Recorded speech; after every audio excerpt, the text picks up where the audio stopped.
प्रजा और उस प्रजा का जीवन दर्शन मिलकर ही राष्ट्र बनता है। यहाँ प्रजा से तात्पर्य दैशिक शास्त्र का हम जाति समझ सकते हैं। और राष्ट्र शब्द देश का ही पर्यायवाची शब्द है। हमने पिछले चिंतन सत्र में सुना कि हर देश की स्थिति अलग अलग होती है, तो उस स्थिति के आधार पर ही जीवन दर्शन बनता है। तो ये स्थिति अलग क्यों होती है, इसका विस्तृत विवेचन पिछले सत्र में हमने सुना। ये सब भगवती प्रकृति की योजना के अनुसार यह होता है।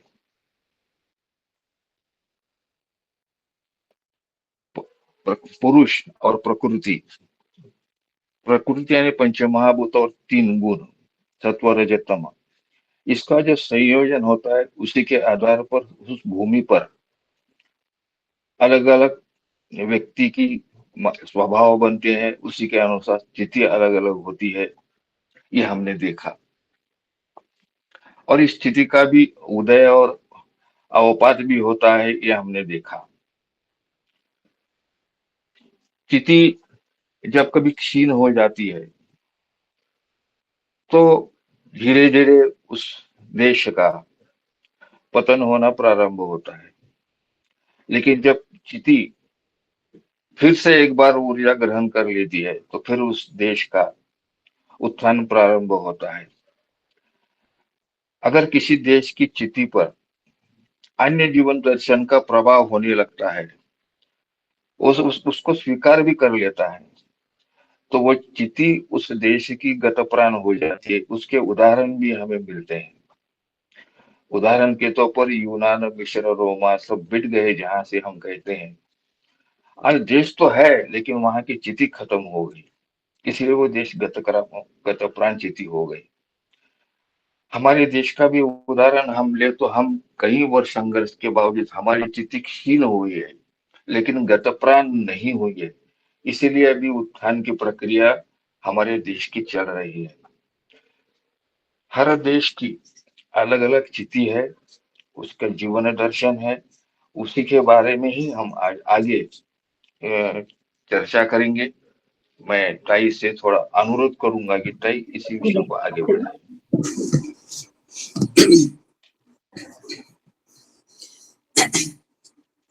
दैशिक शास्त्र के चिंतन सत्र में जुड़े सभी सुधी श्रोताजनों को सप्रेम सादर नमस्कार। अभी प्रकाश जी ने सारांश बताया, बहुत व्यवस्थित रूप से और संक्षेप में सार बताया अब तक की चर्चा का। हम उसी को आगे बढ़ाते हुए प्रमुख रूप से आज चिति और चिति का अभिव्यक्ति विराट में होती है, उस विराट पर और राष्ट्र शब्द का, राष्ट्र संकल्पना का आज किस प्रकार से ऊपर नीचे हो रहा है, किस प्रकार से उसके भिन्न भिन्न संदर्भों में भिन्न भिन्न अर्थ बताए जाते हैं और उस कारण से किस प्रकार से घालमेल होता है, उन 2 मुद्दों पर विशेष रूप से ध्यान देंगे। परंतु थोड़ा सा पुनरावर्तन भी होगा, क्योंकि पिछले सत्र के बाद अनेक लोगों से समय समय पर जब चर्चा हुई तो ये बात ध्यान में आई, प्रकर्ष रूप में उन्होंने बताया, बाप रे बहुत कठिन विषय है, बहुत कठिन है, कुछ समझ में नहीं आता। तो मुझे स्मरण में आया कि हमारे एक संघ के पक्के कार्यकर्ता, उन्होंने एक बार बताया था कि हमने 3य वर्ष संघ शिक्षा वर्ग में पंडित दीनदयाल जी ने स्वयं एकात्म मानव दर्शन की उनकी जो संकल्पना थी वो हमें श्याम पट्ट पर, ब्लैक बोर्ड पर चौक से लिख लिख कर अच्छी तरह से समझाई थी और 3 सत्र उसके हुए थे। तो भी बाद में श्रोता क्या चर्चा कर रहे थे, अरे ये तो सर से 10 अंगुल ऊपर से जाता है, या नहीं 2 फुट ऊपर से जाता है, क्या हो रहा है कुछ भी पता नहीं। इतने श्रद्धा भाव से सुन रहे थे, इतने बुद्धिमान लोग थे श्रोताओं में, ये कोई कम थोड़े ही थे।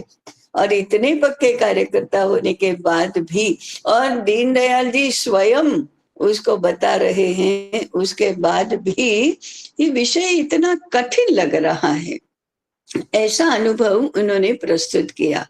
दैशिक शास्त्र का भी ऐसा ही होता है, क्योंकि दैशिक शास्त्र तो एकात्म मानव दर्शन का भी बाप है।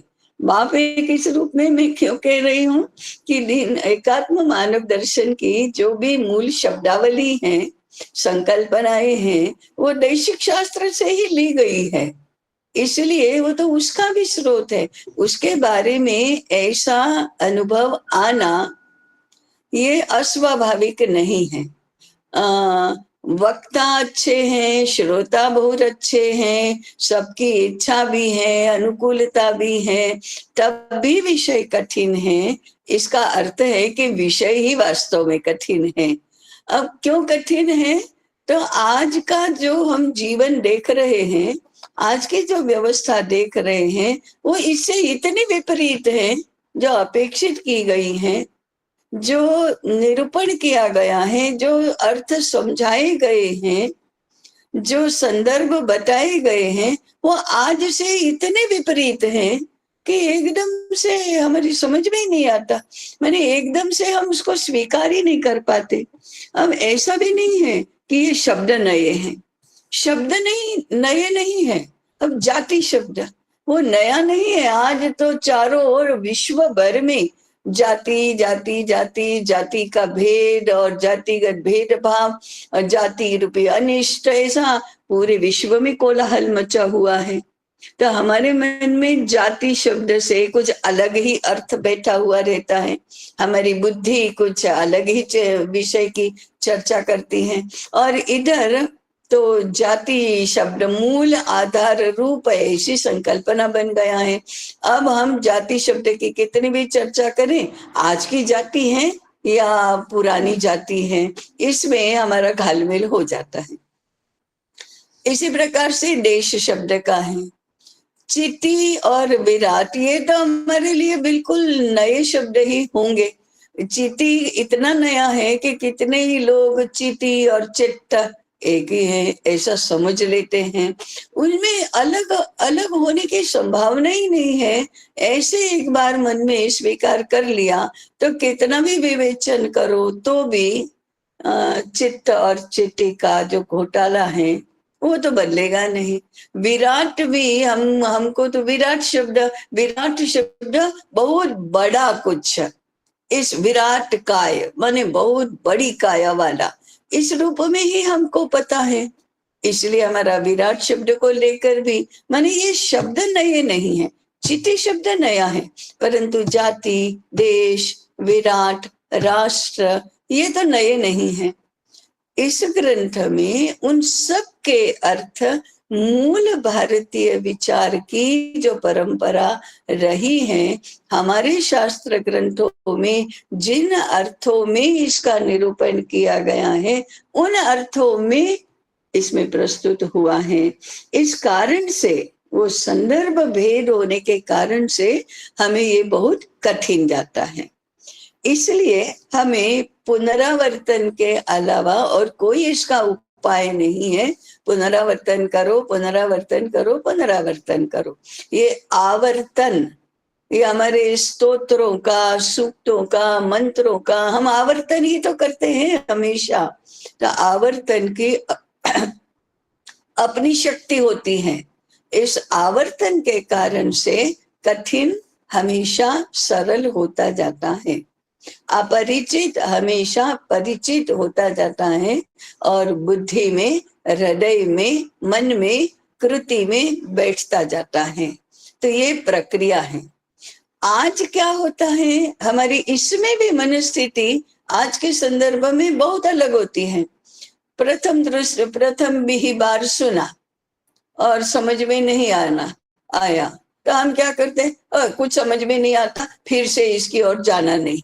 ऐसा नहीं होता, कभी ऐसा नहीं होता। क्या कठिन को कठिन ही बना, विषय कठिन है तो विषय का दोष है, विषय कठिन समझ में नहीं आया तो वक्ता का दोष है, विषय समझ में नहीं आया तो उपयोगी ही नहीं है, या हमारे बस की बात नहीं है। ये जो हमारे आकलन होते हैं, ऑब्जर्वेशन होते हैं, वो आजकल हो रहे हैं उस प्रकार के हैं, जबकि भारत की परंपरा ऐसी नहीं है।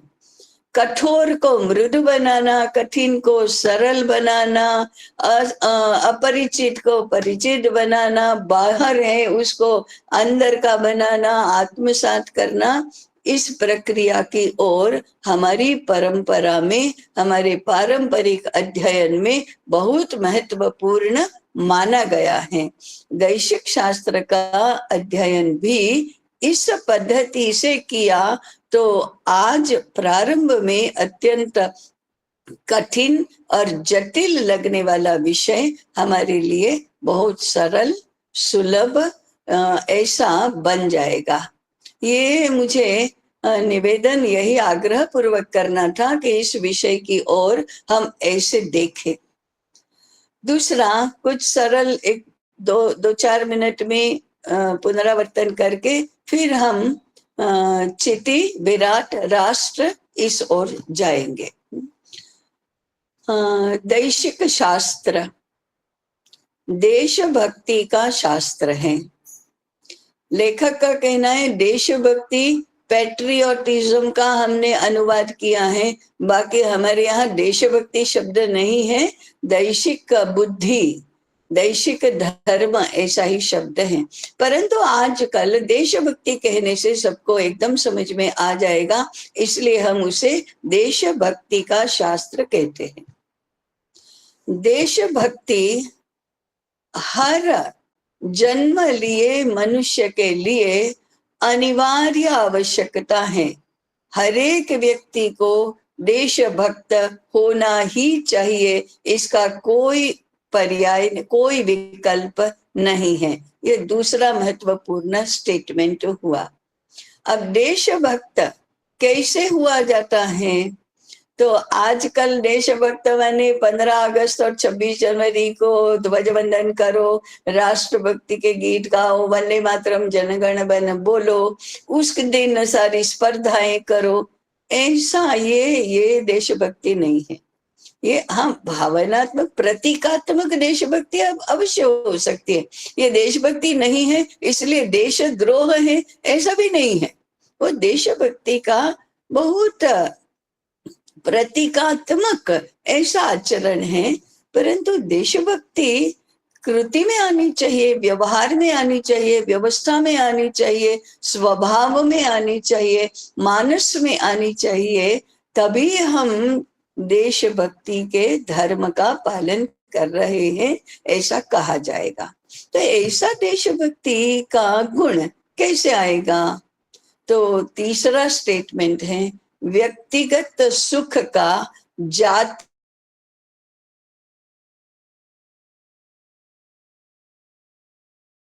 प्रथम और अंतिम लक्षण है।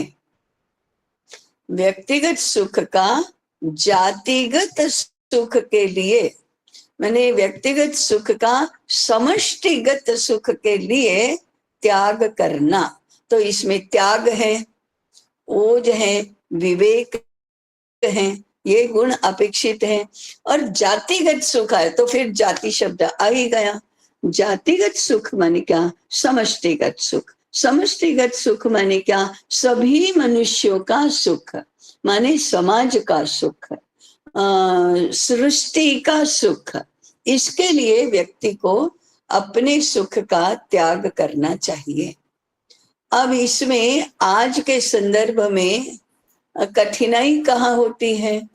आज पश्चिम की विचारधारा के प्रभाव के कारण से, उसके परिणाम स्वरूप व्यक्ति केंद्रीय जीवन रचना हुई है।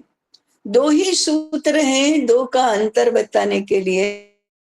एक, मेरे लिए सारा विश्व, ये एक सूत्र है। व्यक्ति ही केंद्र में है, व्यक्ति ही महत्वपूर्ण है, व्यक्ति का सुख ही परम, व्यक्ति का परम लक्ष्य है। उसके लिए वह जो कुछ करना चाहे कर सकता है, वह करने का उसका अधिकार है। यह व्यक्ति केंद्रीय जीवन रचना है। परंतु इतिहास बताता है वह प्रमाणित करता है, परंपरा, हमारा अनुभव और हमारी बुद्धि का लॉजिक ये कहता है कि व्यक्ति केंद्रीय जीवन रचना विनाश की ओर ही ले जाती है। ऐसी प्रजाएं कभी दीर्घजीवी नहीं हुई हैं, ये तो इतिहास बताता है।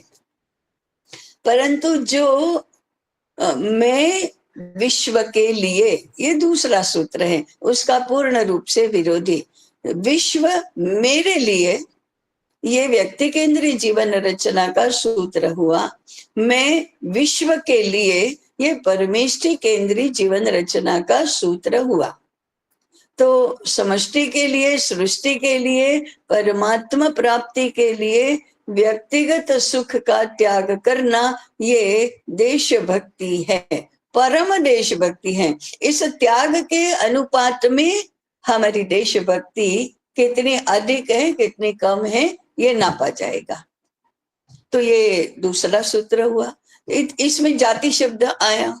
अब जाति, ये आज जो विवादों के घेरे में फंसी है, वो जाति नहीं है। तो हमने व्यवसाय के साथ, संप्रदाय के साथ, जन्म के साथ जोड़ा है और उसका पॉलिटिसाइजेशन किया है, राजनीतिकरण किया है। इसलिए ये सारा घालमेल और सारे संकट निर्माण हुए हैं।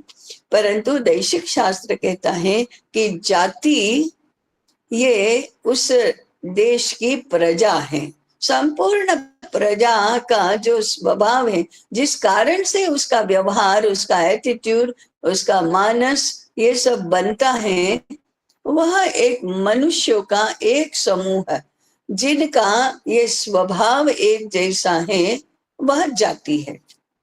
तो जाति का बहुत ही सुलभ और जिससे कोई विवाद ही ना हो ऐसा शब्द है, ऐसा पर्याय है प्रजा।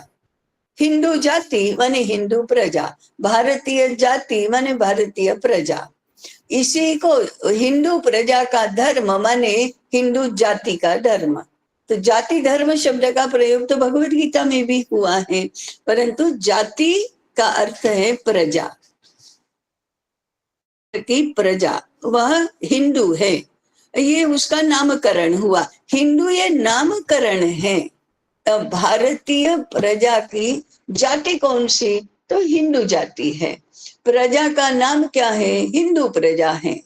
भारतीय तो देश का नाम है, परंतु हिंदू ये उस प्रजा का स्वभाव बताता है।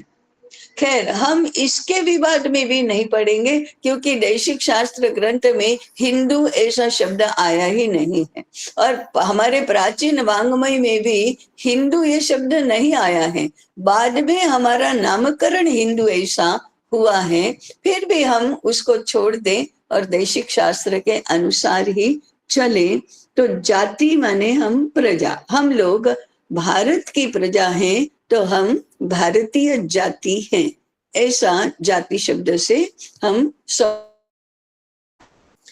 यह जाति उस देश में रहने वाले सभी लोगों की एक ही प्रांत की भिन्नता, भाषा की भिन्नता, खान पान, वस्त्र परिधान आदि की भिन्नता, उत्सवों की भिन्नता, कलाओं की भिन्नता, व्यवस्थाओं की भिन्नता, रंग रूप की भिन्नता जाति को भिन्न नहीं बनाती है। हम केरल के हों या कश्मीर के, मणिपुर के हों या गुजरात के, हम एक ही प्रजा है, एक ही जाति है। हमारी भाषा कौन सी भी हो, हमारा खान पान कौन सा भी हो, तो भी हम एक ही प्रजा है, एक ही जाति है। ये तीसरा जाति विषयक प्रतिपादन हुआ। यह जाति जिस भूमि पर रहती है, उस भूमि को अपनी माता मानती है, संतान की तरह है। माता के लिए कुछ भी त्याग करने के लिए तत्पर रहती हैं। उसकी समृद्धि, उसकी रक्षा, उसकी भक्ति, उसके प्रति आदर, ऐसा जब उस भूमि के प्रति, उस भूमि पर निवास करने वाली प्रजा का होता है, तभी उस भूमि को देश कहा जाता है। देश शब्द में भौगोलिक एस्पेक्ट तो है ही, भूमि नहीं है तो देश नहीं बनता। इसका उदाहरण भी हमें 1948 के पहले के इजराइल में दिखता है। इजराइल की यहूदी जाति तो थी, विश्व भर में वो निवास करती थी, भिन्न भिन्न स्थानों पर निवास करती थी, परंतु वे जिसको माता कह सके ऐसी उनकी स्वयं की भूमि नहीं थी। इसलिए इजराइल देश अस्तित्व में नहीं था, विश्व के मानचित्र पर उसका स्थान, प्रजा थी माने जाति थी परंतु देश नहीं था। तो 1948 में उनको भूमि भी मिली तो देश भी हुआ। तो अब यहूदी जाति भी है और इजराइल देश भी है। तो देश शब्द में केवल भूमि अभिप्रेत नहीं है, भूमि के साथ उस भूमि पर निवास करने वाली प्रजा का मातृवत, उसके साथ पुत्रवत उसके साथ संबंध, माता पुत्र का भूमि और प्रजा का संबंध उस भूमि को देश बनाता है। तो ऐसा हमारा भारत देश है जिसमें भारतीय जाति रहती है। तो ये भारत देश हिंदू जाति, ऐसा हमारा समीकरण हुआ। उसके बाद जो शब्द आता है वो चिति है। चिति उस जाति का स्वभाव है। स्वभाव क्या होता है? जो स्वभाव, स्व को भारतीय भाषाओं में आत्म भाव कहा है, माने वो ऐसा ही है, इसमें कोई बदल नहीं हो सकता। वो अरे भाई, एक जैसे आज हम कहें ये मनुष्य को एक नाक और दो कान क्यों दिए हैं, दो नाक और एक कान क्यों नहीं है? अरे नहीं है, वो प्रयोगशाला में नहीं बनाए जा सकते, वो आप कितना भी लॉजिक लगाएंगे तो नहीं बन सकते, वो ऐसा ही है तो ऐसा ही है। मनुष्य दो पैरों पर खड़ा क्यों होता है, चार पैरों पर क्यों नहीं चल सकता? चलता नहीं, चलता है, उसकी बनावट ही ऐसी है। तो ऐसे जो उसको प्रकृतिगत उसके लक्षण है, वो उसका स्वभाव है। और स्वभाव ये चिति है, उस स्वभाव को चिति कहते हैं, उस आत्म भाव को चिति कहते हैं। इसलिए कहा चिति उस जाति की आत्मा है, आत्म तत्व है। अब ये अर्थघटन है वो अंग्रेजी भाषा में समझाया नहीं जा सकता, क्योंकि अंग्रेजी बोलने वाली क्रिश्चियन प्रजा में, क्रिश्चियन विचारधारा में आत्म तत्व की संकल्पना नहीं है। अब जो नहीं है वो है कैसे हो सकता है? क्यों नहीं है? वो प्रकृति जाने, वो भगवान जाने, तुम और हम नहीं जान सकते। प्रकृति कहती है कि मैंने इसको ऐसा ही बनाया है, मैंने मिर्ची को तीखा ही बनाया है, मीठा नहीं बनाया है। फिर तुम पूछोगे कि क्यों ऐसा किया? मेरी मर्जी, मेरी मर्जी, मैंने ऐसा बनाया और मेरी आवश्यकता की इसको ऐसा बनाया। सभी को, मिर्ची को, काली मिर्च को या अदरक को, सूंठ को यदि मिठाई बनाना था तो मुझे तीखा स्वाद कैसे आएगा? उसमें तीखे स्वाद के लिए कुछ ऐसा चाहिए, कड़वे स्वाद के लिए कुछ ऐसा चाहिए। तो ये विविधता मेरी मौलिकता है और मैं उसमें आनंद का अनुभव करती हूँ। मुझे ऐसा ही करना है। और ये प्रोग्राम, आज की भाषा में कहें तो ये प्रोग्राम मेरे कंप्यूटर में फीड किया गया है। कब फीड किया गया? इस सृष्टि की रचना हुई तब से फीड किया गया है। धीरे धीरे वो मैनिफेस्ट होता जाएगा, अनफोल्ड होता जाएगा, प्रकट होता जाएगा।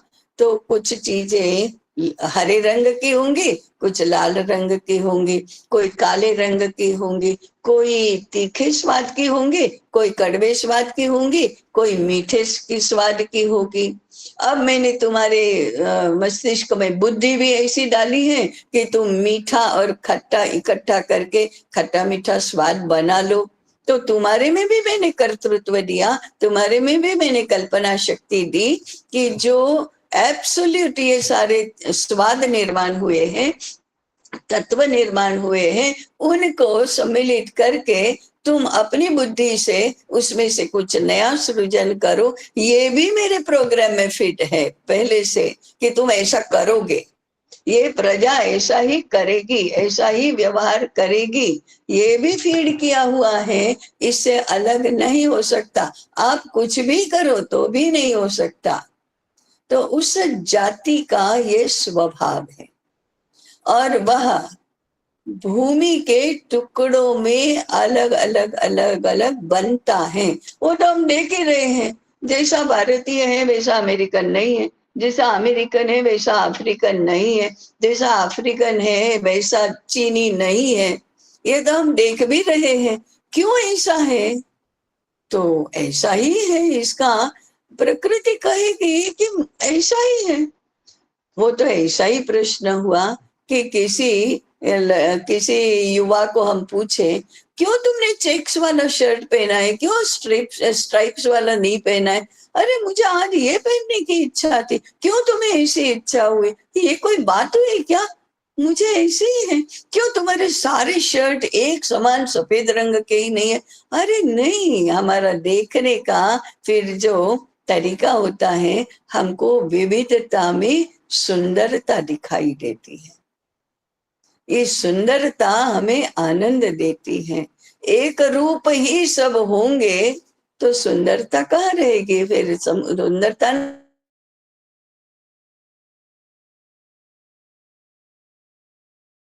रूपता होनी है, वहां एक रूपता होनी भी चाहिए। माने आप गणवेश पहने बिना सैनिक अभ्यास करेंगे तो वो तो मजा ही नहीं आएगा, अनुशासन ही नहीं आएगा और स्पिरिट ही नहीं आएगा। परंतु आप किसी के विवाह के समारोह में भी सबका एक जैसा वेश, एक जैसी केश रचना, एक जैसे अलंकार, तो कैसा होगा? तो उसमें कोई मजा ही नहीं आएगा।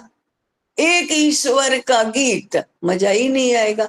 तो विविधता में सुंदरता देखना, ये अब बुद्धिमान मनुष्यों का अर्थघटन है। एक रूप जो जिस प्रकार की रचना हुई है उसे समझने का।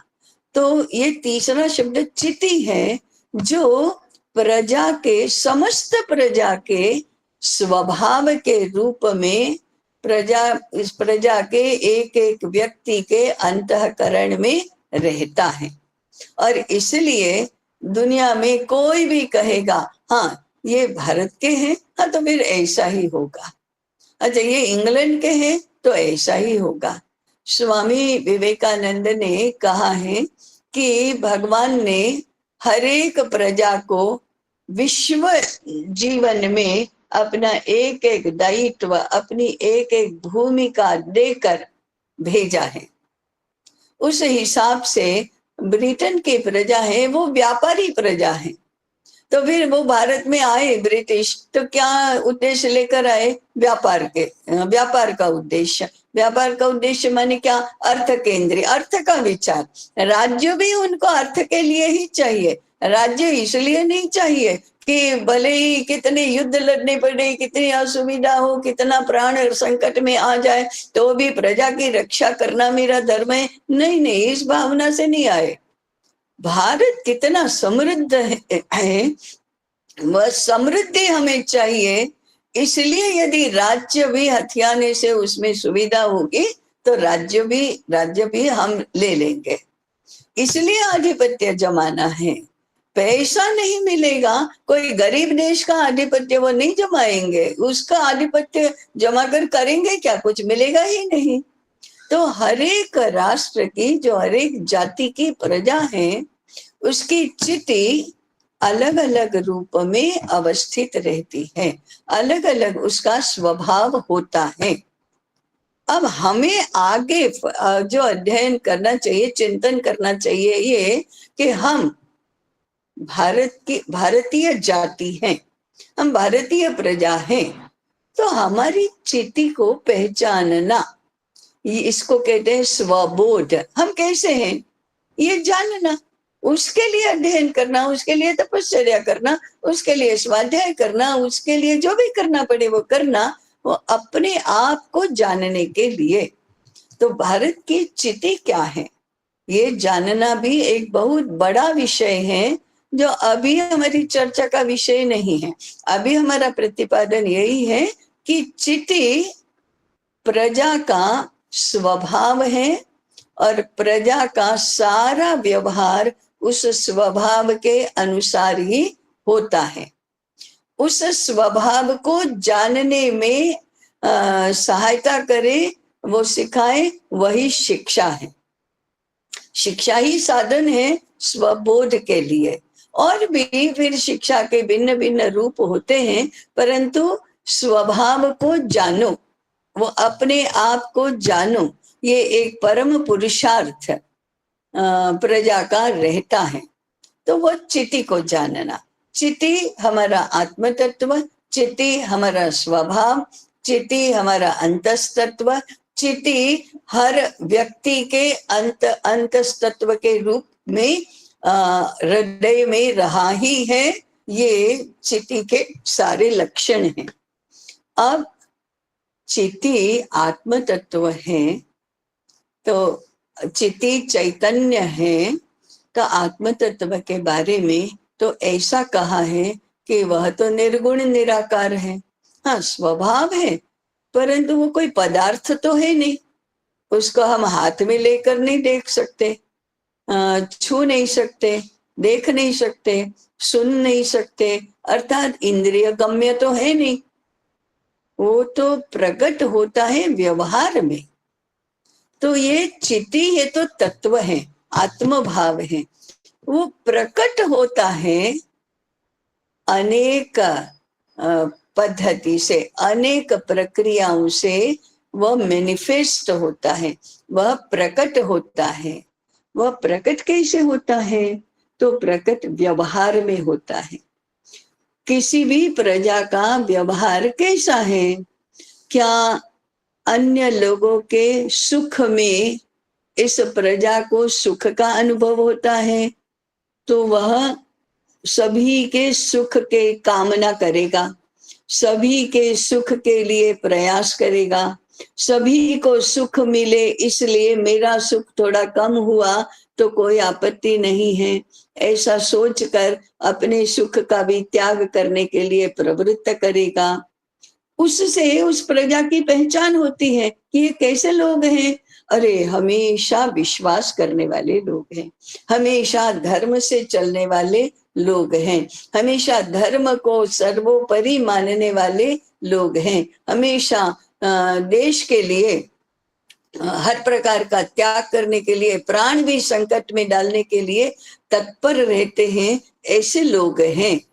अरे ये फिर ये तो व्यक्ति तक उतरता है, ये व्यक्ति इसका विश्वास मत करो, ये तुमको धोखे में डाले, तुमको धोखा देगा, तुम्हें संकट में डालेगा। तो ऐसा व्यक्ति के बारे में जैसा हम कहते हैं, ऐसे पूरी प्रजा का व्यवहार चिति के आधार पर होता है। तो चिति प्रकट होती है व्यवहार में। उस व्यवहार के लिए जो नियम व्यवस्था बनाई गई है उसमें प्रकट होती है। तो नियम व्यवस्था या कानून कैसे बनते हैं? धर्म के अनुकूल बनते हैं। धर्म क्या है? सबकी धारणा करने वाला तत्व है। तो उसके आधार पर कानून बने हैं, उसके आधार पर राज्य व्यवस्था बनी है, उसके आधार पर दंड का विधान है, उसके आधार पर न्याय व्यवस्था है, उसके आधार पर प्रायश्चित किया जाता है। ये सारी व्यवस्थाएं जो बनी है वो चिति का प्रकटीकरण है, चिति का मैनिफेस्टेशन है। भारत की प्रजा माने हिंदू प्रजा, हिंदू जाति, मैं पुनः पुनः जाति शब्द का प्रयोग मैंने इसलिए किया कि हमको स्मरण में रहे कि जाति माने प्रजा। यज्ञ करना ये हिंदू जाति का ही वैशिष्ट्य है। तो यज्ञ संस्था में जाति का स्वभाव प्रकट हुआ। यज्ञ की व्यवस्था क्या संकेत करती है कि यज्ञ से सबसे पहले वो आधारभूत द्रव्य यज्ञ है, उससे पंच महाभूतों को प्रसन्न रखो, उनकी सुरक्षा करो, उनके प्रति आदर व्यक्त करो, तो क्या होगा, वे मनुष्यों को भी संतुष्ट रखेंगे, उनको भी जो चाहिए वो देंगे, उनके लिए वह कामधेनु स्वरूप होंगे, मनुष्य को भी वे प्रसन्न रखेंगे। अब ये तत्व समझना ये बुद्धि का गुण है। ये बुद्धि भी चिति का ही मैनिफेस्टेशन है। ये धर्म बुद्धि भारतीय चिति का मैनिफेस्टेशन है। व्यवस्था बनाना, अरे यज्ञ करो तो ये सारे संकट हमारे दूर होंगे, हम सारे अभावों से मुक्त होंगे, परस्पर एक दूसरे को प्रसन्न रखने से जो चाहिए वो सब प्राप्त होगा और किसी को भी दुख नहीं होगा। माँ कश्चित् दुख भाग भवे, किसी को भी दुख नहीं होगा। ये ऐसी व्यवस्था बनाना ये भी तो बुद्धि का काम है। ये बुद्धि चिति का प्रकटीकरण है। ऐसी बुद्धि क्यों आई? चिति ऐसी है इसलिए ऐसी बुद्धि आई। बड़ों की सेवा करो। अगर तुमको जीवन में यशस्वी होना है तो वृद्धोपसेवन करो। ये व्यवहार कुटुंब जीवन का कितना सीधा साधा परंतु अत्यंत उपयोगी ऐसा सूत्र है। ये किसको बुद्धि आई कि हमको जीवन में ऐसी जीवन की, समाज जीवन की रचना ऐसी बनानी चाहिए? ये ऋषि मुनियों की बुद्धि है, ये आर्ष बुद्धि है, ये विशाल बुद्धि है। ये विशाल बुद्धि भी जाति के स्वभाव का प्रकटीकरण है, चिति का मैनिफेस्टेशन है। तो व्यवस्था, नियम, कानून, कायदे, भिन्न भिन्न प्रकार की रचनाएं, हाँ भाई भवन ऐसे ही बनाना चाहिए, ऐसे नहीं। खेती ऐसे ही करनी चाहिए, ऐसी नहीं। भोजन व्यवस्था ऐसी ही होनी चाहिए, ऐसी नहीं। आरोग्य इसी से ठीक रहेगा, इसे अनारोग्य होगा। आरोग्य होगा तो पहले सुख का अनुभव होगा। आपको सुखी बनना है तो आरोग्य की रक्षा करो। आरोग्य की रक्षा करनी है तो आपका भोजन ठीक करो, आपकी दिनचर्या, आहार विहार भी ठीक करो। भोजन ठीक रखना है तो खेती इसी प्रकार से करो। खेती ठीक रखनी है और संपन्नता भी राष्ट्र देश की बनानी है तो फिर श्रम करो। शरीर ठीक रखना है, व्यायाम करो। ये सारी जो जीवन की रचना है, जीवन की व्यवस्था है, वो उस विशाल बुद्धि का परिणाम है, विलक्षण बुद्धि का परिणाम है। ये विलक्षण बुद्धि, विशाल बुद्धि, सर्व कल्याणकारी बुद्धि और व्यवहार और व्यवस्था, ये चिति का प्रकटीकरण है, मैनिफेस्टेशन है। इस मैनिफेस्टेशन को विराट कहते हैं। विराट व्यक्त होता है केवल विशालता में नहीं, केवल बृहत काय, बड़ी काया इसमें नहीं। विराट होता है प्राण शक्ति। चिति तो आत्म शक्ति है, विराट है प्राण शक्ति। प्राण शक्ति क्या करती है? जीवन को स्वस्थ बनाए रखती है, व्यक्तिगत जीवन को स्वस्थ बनाए रखती है। प्राणवान होना माने हम कहते हैं जिंदा होना। क्या मरियल सा रहता है? मरियल माने प्राण शक्ति कम है और एकदम उत्साह से पूर्ण है, आत्मविश्वास से पूर्ण है, पराक्रम करने के लिए तत्पर है, पुरुषार्थ के लिए पराक्रम की पराकाष्ठा करते हैं, विजिगीषु मनोवृत्ति है। अरे हमसे नहीं होगा, ऐसे हो ही कैसा सकता है? हम चाहें तो पूरे विश्व में जा सकते हैं, हम चाहें तो ब्रह्मांड के रहस्यों को पा सकते हैं, जान सकते हैं, ऐसा आत्मविश्वास होना। वो खाली खाली आत्मविश्वास नहीं, इसके लिए पराक्रम भी करना, शारीरिक पराक्रम, मन को जीतने का पराक्रम, बुद्धि का पराक्रम, ये सब करना, ये मैनिफेस्टेशन है, ये विराट है। तो जाति का विराट प्रकट होता है व्यवस्थाओं में, व्यवहारों में, जीवन मूल्यों में, और छोटी छोटी छोटी बड़ी बड़ी बड़ी रचनाओं में ये प्रकट होता है। इसके लिए जो बुद्धि चाहिए वह विशाल बुद्धि होती है। इसके लिए जो मन चाहिए वो दया और परोपकार जैसे गुणों से युक्त चाहिए। इसके लिए जो मन की शक्ति चाहिए, वो जो उसके षड रिपु हैं उनको परास्त करने की शक्ति चाहिए। उसके लिए जो शरीर चाहिए वो स्वस्थ, बलवान, कुशल ऐसा चाहिए। कुशलता प्राप्त करने के लिए अभ्यास चाहिए। मन को ठीक रखने के लिए योगाभ्यास चाहिए। बुद्धि को ठीक रखने के लिए और उसका विकास करने के लिए विभिन्न प्रकार के विज्ञान चाहिए। हृदय को शुद्ध करने के लिए, चित्त को शुद्ध करने के लिए संस्कार क्षीणता चाहिए। ये सब जो जीवन की रचना करता है, जिस रूप में ये जीवन प्रकट होता है, व्यवस्थित होता है, वह उस देश की, उस जाति की विराट शक्ति है। इस विराट को भी समझना, चिति को समझना, चिति को पहचानना, विराट को जानना और विराट को प्राप्त करना, विराट की अवस्था को प्राप्त करना, ये हर जाति का, उस जाति के हर अंग का, हर व्यक्ति का जीवन कर्तव्य होता है। That is the mission of life, वो होता है। ये कुल मिलाकर जाति, देश, चिति, विराट इसके लक्षण होते हैं। हाँ, फिर कभी होता है उदय, अवपात, ऐसे शब्द आपने प्रकाश जी के प्रतिपादन में भी सुने, दैशिक शास्त्र के प्रतिपादन में भी सुने। हम बहुत सीधी सादी भाषा में कहें। कई लोग पूछते हैं ना, अगर हिंदू जाति, अगर भारत के लोग इतने बुद्धिमान, इतने पराक्रमी ऐसे हैं, तो ब्रिटिशों के गुलाम कैसे हो गए, क्या हो गया था उस समय? उनका कहने का उपरोधात्मक लक्ष्य होता है। क्या आप पूर्वजों के गुणगान गा रहे हैं? क्या अपने इतिहास की दुहाई दे रहे हैं? हमारे लोग तो भी तो ऐसे स्वार्थी, नीच, कायर ऐसे हो गए ना, गुलाम बन गए ना। नहीं, ऐसा नहीं है। सीधी सादी भाषा में समझे तो कैसे भी स्वस्थ व्यायाम के अभ्यस्त शरीर को कभी बुखार आता भी है। वो बुखार आंतरिक शुद्धि के लिए भी होता है, तो बुखार आता ही है। जुकाम, सर्दी होता ही है।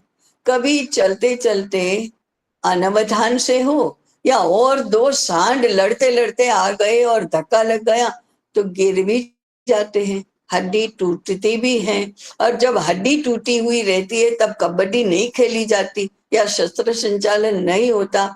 क्यों हड्डी टूट गई? तुम ऐसे थे तो भी हड्डी टूट गई, देखो क्या व्यायाम करने का अर्थ है। ये तो निर्बुद्ध लोगों की बात हुई। तो हड्डी टूटती भी है। कभी दूसरों को बचाने के लिए हम पानी में छलांग लगाते हैं और गीले कपड़े और गीला शरीर और फिर हवा लगने से सर्दी जुकाम होता भी है, तो होता है। ये अपराध नहीं है, ये दोष नहीं है, ये सामान्य प्रक्रियाएं हैं। तो कभी पूरी प्रजा को ऐसे बाधाएं आती है, कभी उनका प्राण क्षीण होता है, कभी थकान भी होती है, कभी विस्मृति भी होती है। जैसे बहुत पैसे वाले लोग हैं, करोड़ अरबोपति के बेटे को दारिद्र्य क्या होता है पता ही नहीं है, श्रम क्या होता है पता ही नहीं है। जो समझदार माता पिता है वो अरबपति हो तो भी पुत्र को श्रम करने में लगाते हैं, मजदूरी करने में लगाते हैं, परंतु नहीं भी लगाते हैं तो फिर उसने तो वैभव ही देखा है, और उस वैभव का प्रयोग उपयोग फिर दुर्व्यवहार में होता है, व्यसनों में होता है। तो कभी ऐसा जाति के इतिहास में ऐसा होता है कि हमारी प्राण शक्ति कम हुई, आत्मविस्मृति आ गई, क्योंकि हम इसके इतने वैभव में हैं कि और इतने सज्जन हैं, तो कभी कोई चोर हो सकता है, दुष्ट हो सकता है, धोखा दे सकता है, इसका पता ही नहीं है। तो हम लोगों को, शत्रु को पहचान नहीं सकते, शत्रु बोध नहीं रहा, और कभी शत्रु के साथ लड़ना पड़ेगा ऐसी भी बुद्धि नहीं रही, तो परास्त भी होते हैं। लेकिन परास्त होने के बाद सीख जाते, अरे क्या हो गया, फिर से आत्मविस्मृति का स्मृति में रूपांतरण हो जाता है। तो फिर हम शस्त्र लेकर खड़े हो जाते हैं, फिर हम शास्त्र की साधना करने लगते हैं, फिर हम चिंतन करने लगते हैं, फिर पराक्रम के लिए उद्यत हो जाते हैं। तो ऐसा तो होता है, स्वास्थ्य लाभ पुनः प्राप्त हो जाता है।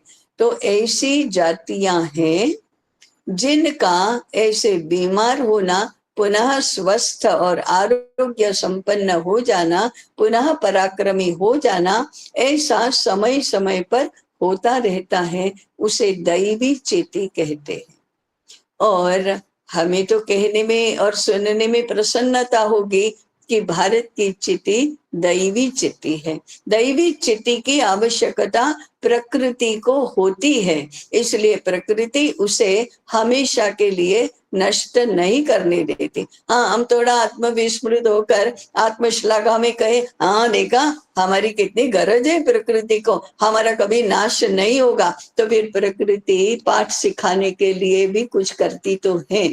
ऐसा जातियों का इतिहास रहता है। ऐसी चिति और विराट का प्रकटीकरण या चिति का तिरोभाव, उदय, अवपात ऐसे होता रहता है। तो होगा ना। हम इसी के लिए तो हमारे शास्त्रों में लंघन कहा गया। अरे भाई, शरद ऋतु में या वर्षा काल में लंघन करो, बुखार आया है तो लंघन करो। हाँ, तुम्हें बहुत विविध स्वादिष्ट पदार्थ है तुम्हारे लिए, अभी नहीं क्योंकि तुम्हें बुखार आया है। ऐसे पाठ तो पढ़ाते ही रहते, कभी वैद्य पढ़ाता है, कभी प्रकृति पढ़ाती है। तो ऐसा हमारी जाति को, हमारी चिति को, हमारे स्वभाव को, हमारे विराट को, हमारी प्राण शक्ति को, हमारी यही, इसी को क्षात्र शक्ति भी कहा, इसको जानना यही स्वबोध है, आत्मबोध है। उसके लिए कभी शत्रु बोध भी होना पड़ता है, कभी मित्र बोध भी होना पड़ता है। इसी के लिए विभिन्न प्रकार के शास्त्रों की रचना होती है, इसी के लिए शिक्षा क्रम बनता है, इसी के लिए संप्रदाय बनते हैं, इसी के लिए जीवन रचना विभिन्न विभिन्न आयामों को लेकर बनती है। यही उस जाति का विराट है। तो हमने 4 इसकी चर्चा की, जाति, देश, चिति और विराट। अब 5वां मैंने कहा था कि राष्ट्र। मुझे लगता है अभी समय तो इसके लिए नहीं बचा है, और राष्ट्र संकल्पना की व्याख्या एकदम संक्षेप में भी नहीं की जा सकती, ऐसा मुझे लगता है। तो हम राष्ट्र शब्द की, राष्ट्र संकल्पना की मीमांसा अगले आगामी सत्र में करेंगे। आज हम यहीं पर रुकते हैं। अभी जिज्ञासा समाधान के लिए सत्र खुला है। नमस्कार। क्या समय? ठीक है, अभी सत्र खुला आज है। समय थोड़ा कम रहा जिज्ञासा समाधान के लिए, इसलिए मैं क्षमा चाहती हूँ, 5 मिनट ऊपर हो गए हैं। अभी 10 मिनट शेष है। हाँ जी, हाँ जी। ताई, मैं अनुपमा, हाँ जी। Just as a summarization of what you said, अगर मेरी सही है क्या, मुझे ऐसा पूछना था। दो सप्ताह में जो मैंने समझा, मैं यहाँ बोलती हूँ। अगर चिति आत्मा है तो विराट उसका शरीर है और देशभक्ति उसका स्वभाव है, ये समझ। हाँ, स्वभाव तो आत्मभाव ही है। उसका विराट उसका प्राण है, प्राण शक्ति, ये विराट है, और व्यवस्थाएं उसका शरीर है। अच्छा, अच्छा, हाँ, this is to keep it as a memory map yeah yeah and या देन उसका विस्तार हाँ हाँ, इसलिए हाँ इसके सूत्र बनाने चाहिए, हाँ हमारी समझने के लिए ही सूत्र हाँ बनाने चाहिए, ताकि हाँ एक एक शब्द का अर्थ भी सही हो, सारे शब्दों के एक दूसरे के साथ के संबंध भी सही बने, तो समझ हमारी एकदम स्पष्ट बनती है। जी जी जी। धन्यवाद। हाँ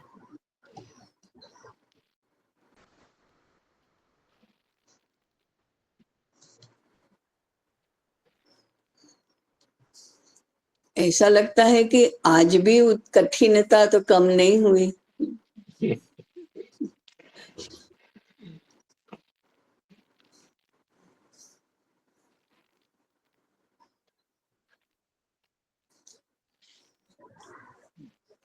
कोई प्रश्न?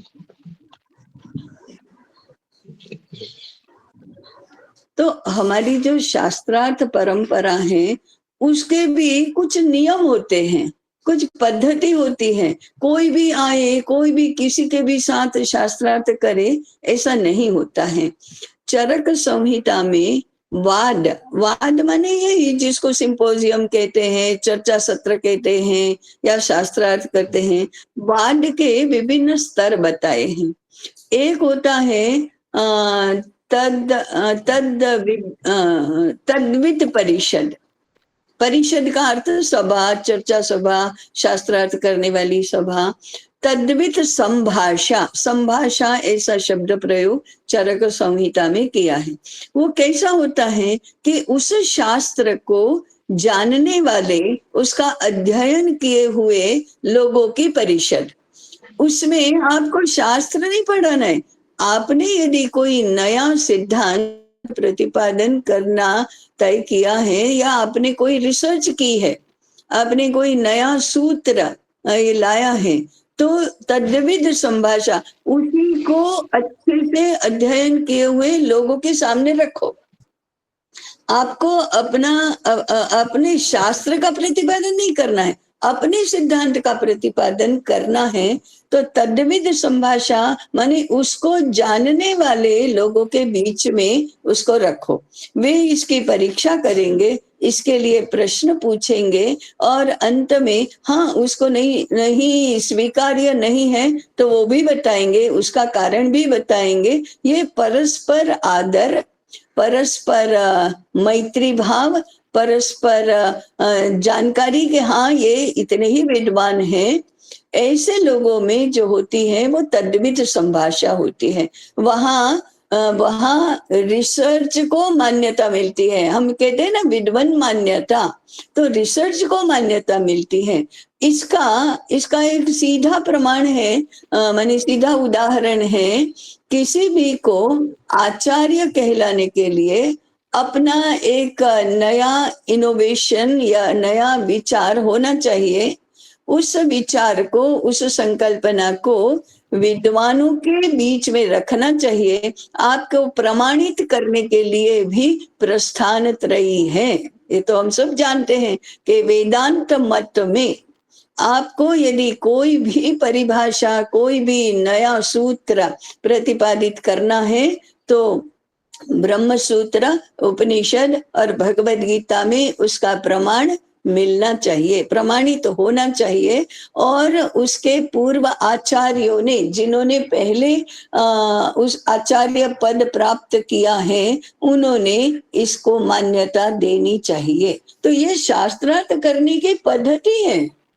उसका जो भी आएगा, एक कोई कम्युनिस्ट आया और उसने वितंडावाद शुरू कर दिया, अरे उसने कुछ भी अध्ययन किया नहीं, उसकी उसमें श्रद्धा नहीं, और वो प्रश्न पूछने लगता है, चैलेंज करने लगता है, क्रॉस करने लगता है, तो उसको उसमें प्रवेश ही नहीं है। ये एक है।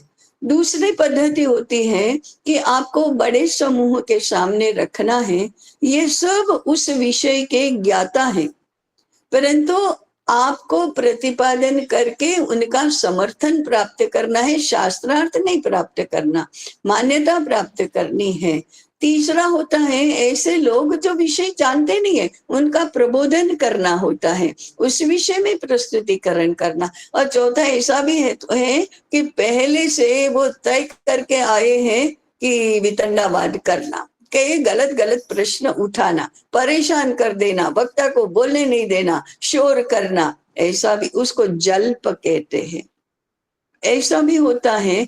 तो चरक संहिता में वो कहते हैं कि इसको जानना कि आज सभा में क्या होने वाला है, तो कम्युनिस्टों से भी अधिक ऊंची आवाज में और अधिक संख्या में चिल्लाने वाले, समर्थन करने वाले लोग भी रखो और जीतो, सभा जीतो। तो जैसे लोग, जैसा स्तर, उस प्रकार की पद्धति का अवलंबन करना, ये शास्त्रार्थ का तरीका होता है। ऐसे नहीं कोई भी आएगा और कोई भी पूछेगा, ऐसा नहीं होता है कभी। हम इसको भी भूल गए हैं। हम कहाँ पर भी, कैसे भी, किसी के भी साथ कैसे भी सिद्धांतों की बात करने लगते हैं। तो एक आत्म भाव, आत्म तत्व की संकल्पना ही नहीं है। वो आत्म तत्व पर तो दोनों एक मत हो नहीं सकते हैं। भाई हम आत्मा की चर्चा करेंगे, वो एक अमेरिकन को और भारतीय की चर्चा कैसे संभव है?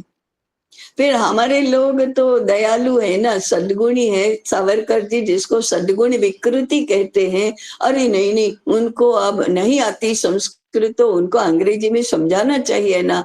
ऐसा करके हम शुरू कर देते हैं और आत्मा को सोल कहते हैं, और वो गाड़ी ऐसे पटरी पर से उतर कर भटक जाती है कि ना शास्त्र रहता है, ना अर्थ रहता है, ना हम रहते हैं, और डंडेबाजी चलती है। अब डंडेबाजी नहीं, लेकिन ये पैसेबाजी चलती है और शस्त्रबाजी भी चलती है। तो वो शास्त्रार्थ नहीं है। कब होगा एक अमेरिकन में और एक भारतीय में आत्म तत्व को लेकर शास्त्रार्थ कब संभव होगा? अमेरिकन भी कुछ अमेरिका की दृष्टि है से ही, जिसको पुण्य कर्म कहते हैं, वो करे, चैरिटी करे, कुछ यूट्यूब भी इनमें भी देख कर कुछ प्राणायाम करे, कुछ योगाभ्यास करे, पुण्य अर्जित करके दूसरे तीसरे चौथे जन्म में भारत में जन्म ले, और फिर वो जरा गुरुकुल की शिक्षा प्राप्त करे, तो फिर वो आत्म तत्व के बारे में समझने के लिए, शास्त्रार्थ करने के लिए समर्थ होता है। और इतना, हम तो इतने दयालु हैं कि जो आता है उसको समझाने में लगे हैं, और हम इतने आत्मविस्मृति के गर्त में हैं कि एक अंग्रेजी बोलने वाला जब तक नहीं समझता, जब तक एक अमेरिकन और यूरोपियन समझकर सिर नहीं हिलाता, वंडरफुल, तब तक हमें भी अपने शास्त्रों में पूर्ण श्रद्धा नहीं होती। ये क्या है? चिट्टी, हमारी चिट्टी जरा बुखार आ गया है उसको, ऐसा है। हजारों वर्षों से हमारी रही ये परंपरा, व्यक्तिगत स्वार्थ को समष्टि के लिए त्यागने की जो परंपरा रही, लेकिन बीच में जो उसमें अवरोध आए, और हम जैसा जानते हैं कि व्यक्तिगत स्वार्थ हावी होने की कारण से ही हम बहुत सारे समय में पारतंत्र में गए। उसको आपने बहुत सही तरीके से बताया कि बीच में बुखार भी आता है। तो क्या हम कैसे जान सकते हैं कि क्यों ये व्यक्तिगत स्वार्थ इतना हावी हुआ होगा कि उसकी वजह से हम आज भी मानसिक गुलामी में हैं, और या